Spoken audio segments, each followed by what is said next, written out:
Hi everyone, so today I'm going to be talking about The Ballad of Songbirds and Snakes.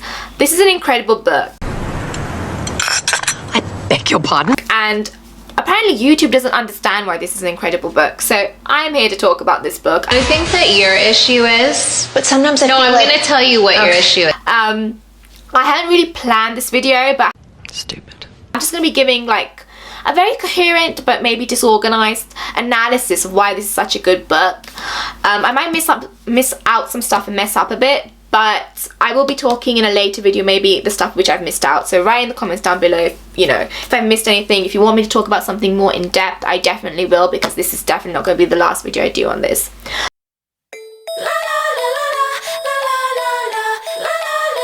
I think the reason people didn't like Mockingjay, didn't like this, is because they don't understand what Suzanne Collins is trying to do. Thing of like, But that's on you. That's not on me. They are more interested in the Hunger Games aspect of it, in the theatrical, power fighting, girl boss, Katniss, everything saves the world aspect of it.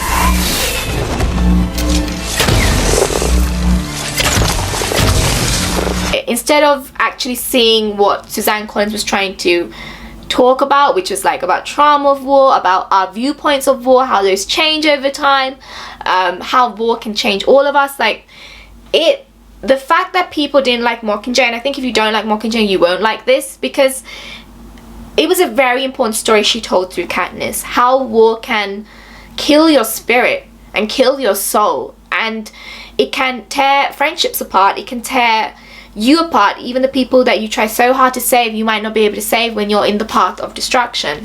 Oh, sorry, my little snowflowers over there. That was what's so important about Mockingjay. And I think this book as well, people were so sad that she wrote a story about snow. And to me, it's... You walk around like you're some snow frickin' white, but you're really just a dirty little slut bag. Ow, ow, ow, ow, let go! It's like, why would she write a story about Haymitch and Finnick? Like, it doesn't add anything narratively. It doesn't add anything to what she's trying to say. Like, imagine spending 10 years and she just talks about another Hunger Games. It's so funny that people want another Hunger Games and they're so interested in, like, what was Haymitch's game like? What was Finnick's game like? When basically, someone said this on Tumblr, but basically everyone who's reading this book thinks that they're Katniss and they think that they're Peeta and they're Haymitch, but they're literally the Capitol. They are literally the Capitol because they just want the gore and the thrill and the pain of what these tributes went through. But that's not what she's trying to do with this book. She's not trying to talk about the pain of the Hunger Games and the horrible things the kids have to do. She's already done that.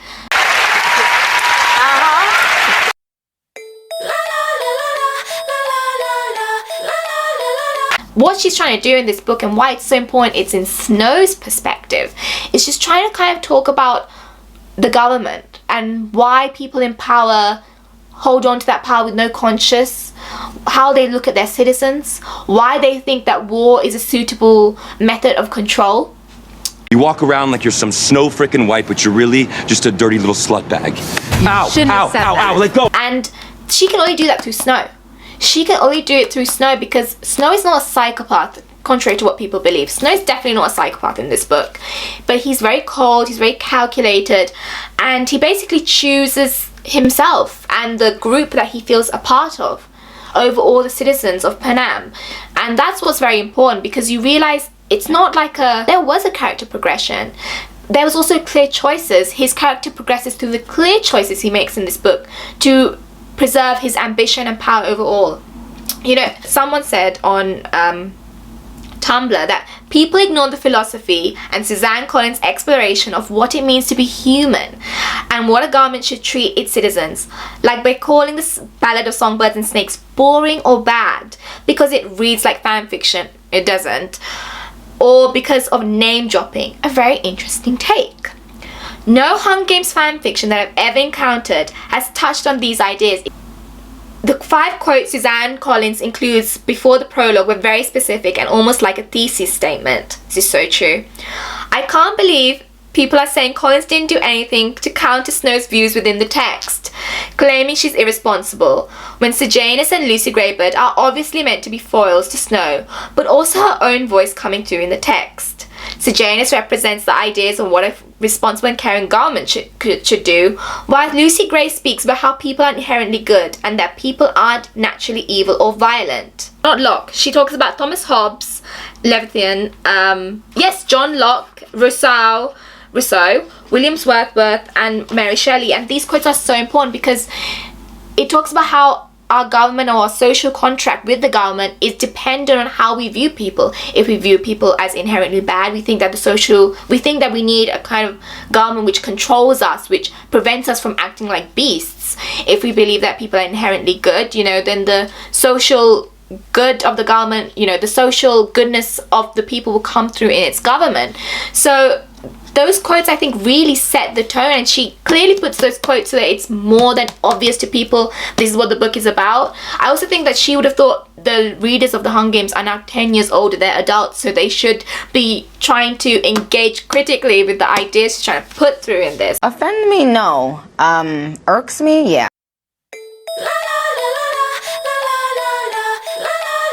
But I think she did so brilliantly was because of the way you see the Hunger Games, and like I know people didn't like that Snow gave all the ideas for like the tributes being given gifts and the tributes being like kind of sanitized with interviews and doing the betting and everything, that they're all coming from Snow. They didn't really all come from Snow, they came from that group of future capitalites, and they're supposed to be the best, brightest minds. I think it makes sense that they are the ones who create those ideas. I know people didn't like it, they felt it was inorganic, but I thought it was beautiful. It was beautiful because in some way you kind of wanted the game to be sanitized. I know what the you're doing. No. I'm not appreciating it. You were like, yeah, give them some interviews. Yeah, make sure that they can send gifts to the tributes. Yeah, maybe not kill them, maybe not put them in cages, maybe not treat them like animals, like sanitize this. I'm a human being. And I was actually thinking, yeah, these ideas are good, which was horrible because you're like, no, they shouldn't have the games at all. Like, these ideas are not good. They don't make... But you feel like almost like they make it more humane, which is kind of the way he was going. He really thinks he's doing the most humane thing. So like you kind of get swept up. Like you don't agree with him, but you kind of understand, okay, where he's kind of coming from. He's like, okay, there's a bad situation, I'm going to make the most of it. This is a big inconvenience for me. And you almost applaud them for their sanitization of the games. Like, yeah, we're not going to keep tributes in cages. We're going to treat them like humans and fatten them up with their last meal of good food. So it's really interesting to see the progression of the games from the 10th to the 74th.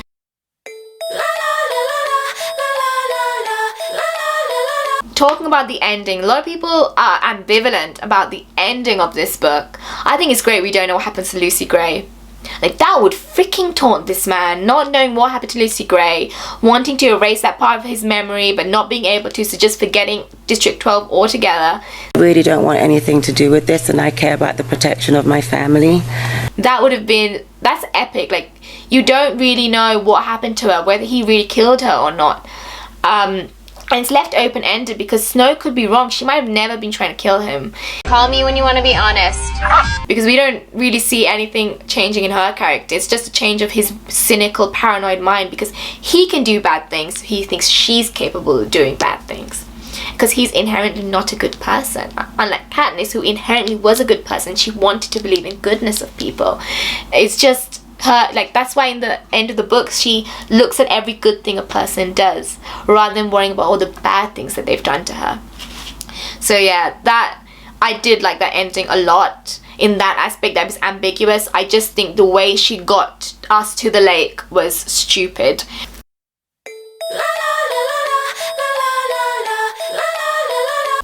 How the characters are really formed by the world views, because for example with Snow, he's very perceptive. He understands the districts, even though he hates the districts. He understands the districts so well. Whereas Katniss, he says in the book, sorry, jumping back, Snow says in the book that the reason they have the Hunger Games is so there's no blood on their hands and, they're all divided.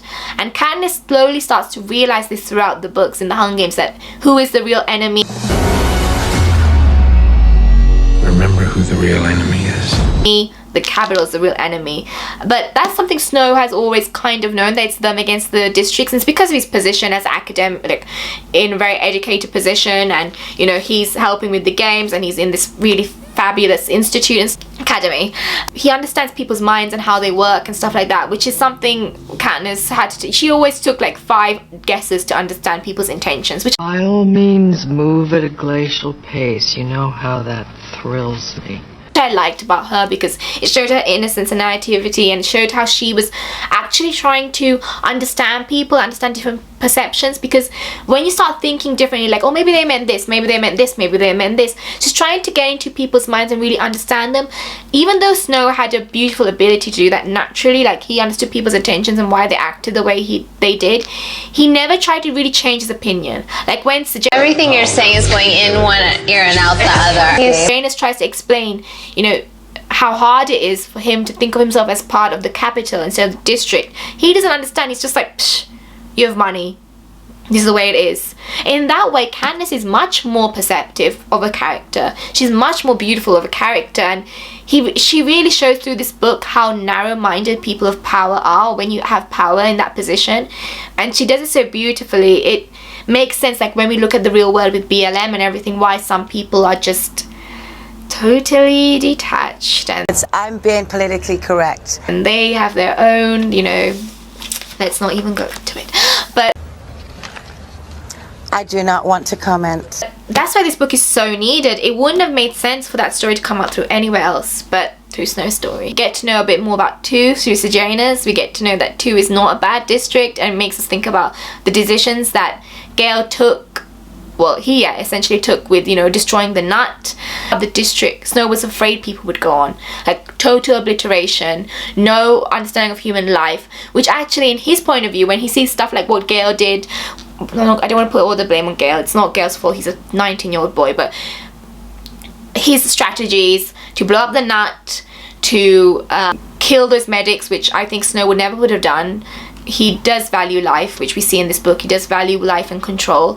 It makes us realize those are the kind of actions which make Snow feel justified in the actions that he takes. Because he's like, oh, people like Gale, they do all this, you know, they're just gonna obliterate us, so we've got to do it back. Or we've... Let me call you when I'm downstairs. If you do that to me, I'm going to double and triple charge you. got to make some kind of control, so the Hunger Games are needed, and it justifies their actions. So it's very interesting how she shows how Snow's worldview is kind of justified through characters we see in the Hunger Games. It's not justified, sorry, it's understandable, not justified, understandable why he can do these mind hoops and mind games to reach the conclusions that he does. You tear them down. I also love very symbolically how he thought he was like his mother. Like he said, oh, I like music like me, like my mother. I don't want to be like my father. But in the end, he throws away all his mother's things, and the only thing he has left is his watch, which is his father's, and he chooses his father's path. I think that was beautiful, how this rejection of his mother and total acceptance of his father. Whereas, I'm going to do a separate video on this, for Katniss, she doesn't, even though her and her mother never reconcile, she actually has a better understanding of her mother. As Snape, I want to call him Snape, Snow rejects his mother altogether, rejects humanity, and just goes forth with his father, who also stole the idea of the Hunger Games. Yuck.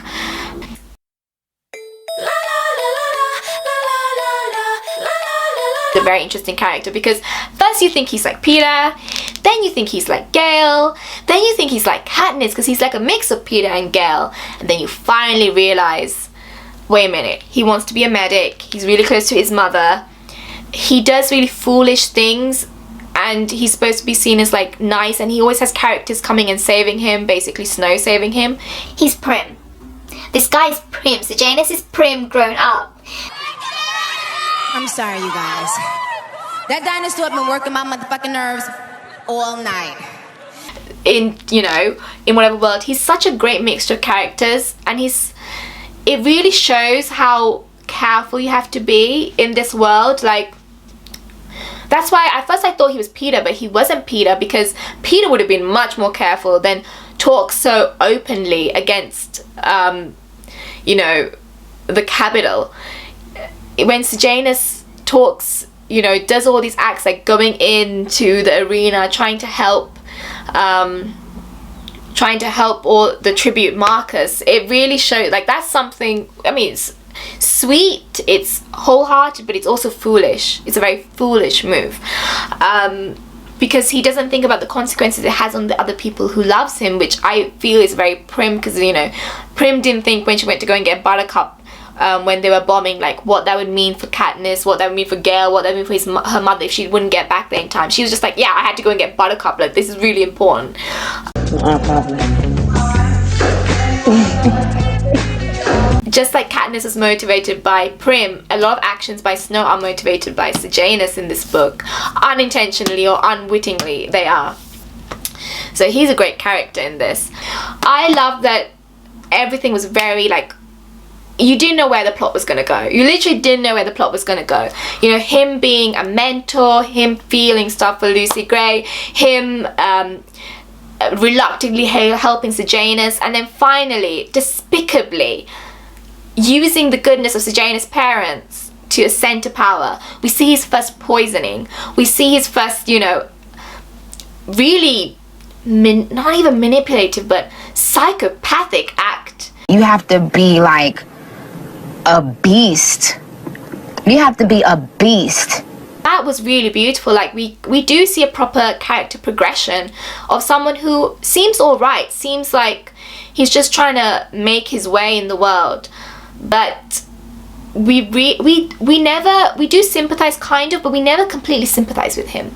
We never completely sympathize, because we understand, like, we are made to understand from the very first few lines that he has some bad characteristics, that he's not, you know, like, even though Katniss seemed like a hard character on the outside, she was a soft character on the inside. She had a good heart, and we saw that. But with him, everything he did was to win, with ambition.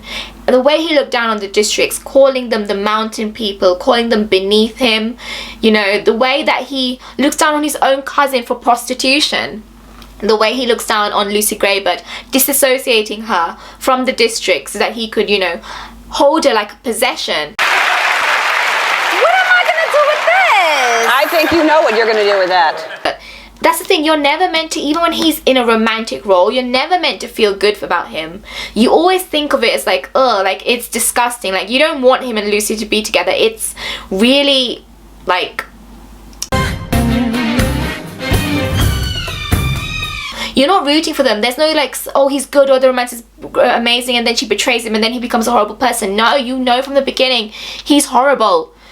So that's, I mean, that was incredible, the way she wrote this character. I think the way that she introduces things like the hanging tree, you know, through Lucy Gray, but she really introduces why he has such a proper obsession with Katniss. Why are you so obsessed with me? Because that never made sense to me. It never made sense to me why a president would go all the way to District 12 to talk to Katniss, like, to a tribute. She has dealt with tributes who have been, like, fickle before. He just blew up Haymitch's family. He sold Finnick to prostitution. Like, he has a way of handling people. But when he went to Katniss's house, that was personal. It was weird to me in the book, but this explains so much, because he sees so much of Lucy in Katniss, and he sees himself in Peeta. And that's the interesting part about this book. You realize that Katniss and Peeta, well, him and Lucy are foils for Katniss and Peeta. And this book made me really realize that actually Katniss and Peeta are a real love story. And I love the way that it progressed, because in that story, Katniss, the feelings are real, but it progresses slowly, so it's natural. And you actually feel like, yeah, it makes sense that she has confused feelings, you know, because it happens in the games, and there's trauma bonding, and, you know, is it just because of the trauma that they're together? But no, because she progresses and she learns her worldviews without Peeta, and I'll do this whole another video about that, but she learns her worldviews without Peeta when he's hijacked. Finally, when they come together, you feel like it's real, and it is real. But in this, he thinks that him and Lucy were like Katniss and Peeta.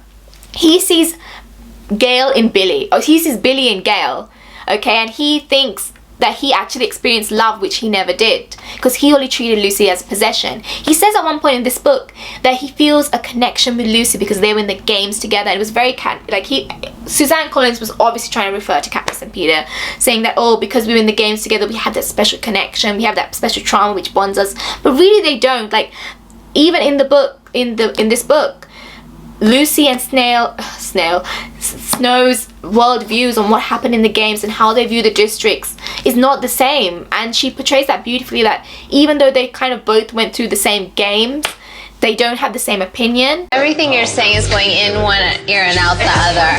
Which easily could have been Katniss and Peeta, but it isn't. Katniss and Peeta eventually, you know, have the same worldview. They have the same love and respect for one another, which these two don't have. They don't have respect for one another. So Snow, you understand why Snow hates Katniss so much, because clearly she's Covey. Like, clearly she descends from the Covey family. It's so clear that, you know, he's irked by all the stuff she does, singing all these songs which he doesn't want to hear anymore. Me? A princess? Shut up! But he has to because of her, where she does things just like Lucy Gray, and, you know, girl from District 12, blah blah blah blah. So it's interesting, and he obviously would see himself through Peeta, which is why I think he was quite lenient on Peeta, because he kind of didn't approach Peeta. He never tried to talk to Peeta and, like, you know, threaten him or anything, because I think he saw himself in Peeta, and that's why he saw at first that maybe Katniss wasn't as genuine on her part in the romance. Like Peeta, Snow is very they're manipulative, they're good talkers, they're charming, they have their own brand of ethics. Snow had his own brand of ethics in this, because he didn't want to cheat. Like, that was a really weird, I wrote in my notes, oh my god, this is a Malark type of honor code, but it's really frustrating when Snow does all this stuff, but his moral high ground is, I don't want to cheat to win this. Okay? What? Okay, I'm sorry. Seriously, I'm sorry. Let's go. We're gonna go. We're gonna go. We're gonna go. Some experience when you think about it, because he thought he could show Peeta how awful Katniss was, just like he saw how awful Lucy was when she, you know, tried to kill him, and then turn him against her. But he doesn't realize that he never loved Lucy. He thought of her as his possession. He thought of her as his redemption arc, his family's redemption arc. Whereas Peeta loved Katniss selfishly, whether she loved him back or not, whether she wanted to go with Gale or not, that wasn't really wasn't why he loved her. He loved her unconditionally. But Snow doesn't understand that. He doesn't understand the power of love, and he doesn't understand Katniss's love for Peeta. And finally, when he does, he uses it to break her.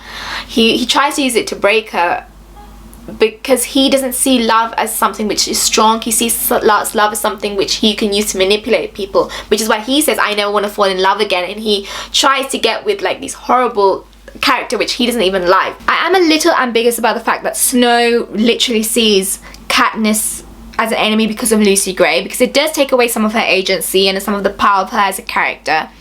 But at the same time, it's because she overdid it. It's because she overdid the whole, you know, connecting the two characters together. Because it is true, like, our triggers in life are from people who remind us of other people. Like, that's what our weaknesses are, that's our triggers. So it makes total sense. Like, it's so symbolic when Katniss comes and she, you know, when Snow's basically on house arrest and she snips the little rose, and, you know, he says the white is perfection. Like, darling, he would do anything to be me, even for a minute. She is, without even knowing, getting this victory over, this personal victory over him, even though she might not feel it with Prim dead, but a personal victory over him, because he says in the book, in Mockingjay, like, I was too busy looking at you and thinking you were the enemy, because he was too busy thinking about Lucy Gray. You know, that redemptive arc of him getting his comeuppance from, it had to come from Katniss. It had to come from Katniss. It's so symbolic. And Peeta, oh my god, like, he must have looked at Peeta and been like, this is Sejanus. No, well, I didn't really want to be here, so I was made to be here. So obviously I'm just like wanting to get this over with and get on with my life. Like, this guy trying to give all his money to District 11, you know, coming in, blabbing about how much he loves Katniss. He must have looked at it as such a weakness, and later he would have sympathized and thought, actually, he's a bit like me, but he would have thought of him as a weakness like Sejanus. And that's why I'm sure that's why he decided to hijack Peeta, not just because Katniss, he realized Katniss loves her and he wants to take that love away, but because he wants to break Peeta's spirit the way he could never break Sejanus' spirit. Oi, who destroyed you? The way he could never actually control Sejanus, and he knew it in the book. Like, he could never control Sejanus and Sejanus' opinions, and it just makes the scenes where like Peeta tells District 13 everyone's gonna die, and then Snow basically is like cut, like, you know, and then they punish him. It makes those scenes so much more rewarding because you realize, damn, this guy tried it. Like, he thought that he could rewrite history and he can't. Like,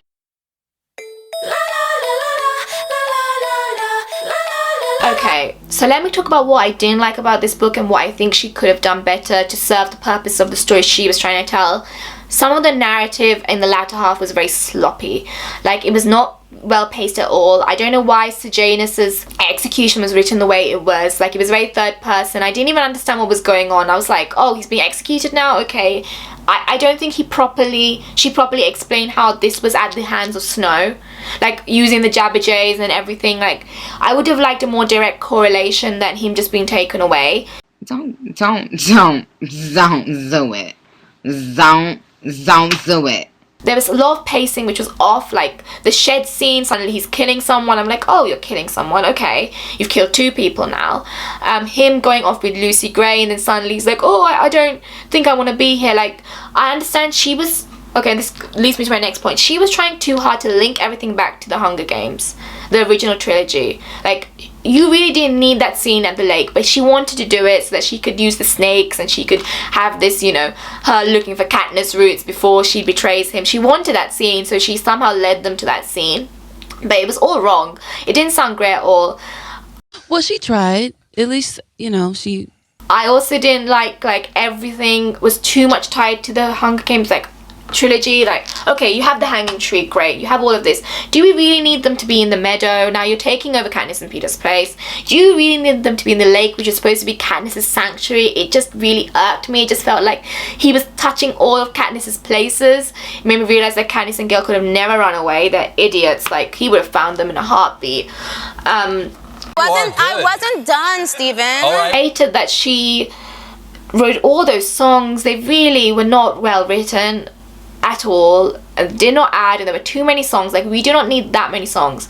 Even the song in the very beginning, which is like, oh, kiss my ass, I'm like, it just doesn't fit with the narrative. It was weird. Fun? Yeah. Awesome party. I also thought they're very symbolic, but they weren't. I also didn't like how it really grated me. She used words, or she used language which Katniss would use, but I was like, it doesn't make any sense. Like, for example, he was talking about how Lucy Gray is like, she is mine and I am yours, which obviously parallels Gale and Katniss being like, he is mine and I am yours. I'm like, why are you talking about this?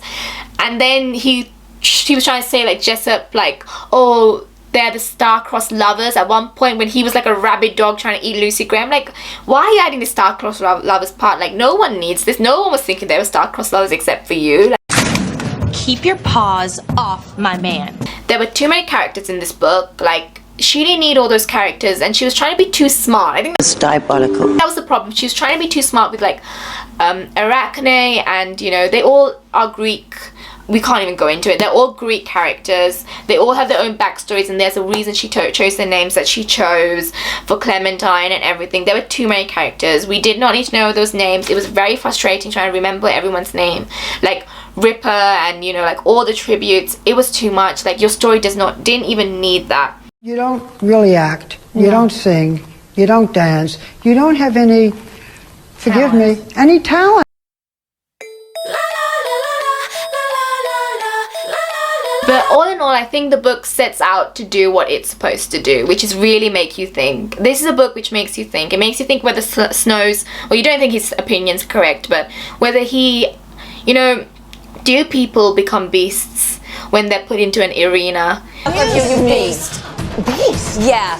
How dare you? But do people just become, like, horrible, or are we, like Lucy Gray say, inherently good, and we just need to make sure we don't tip over the line from good to bad? So, very interesting. Not enough. if someone's gone to the end of this video, thank you so much. I am happy to talk about this book more structured. So see you guys, bye.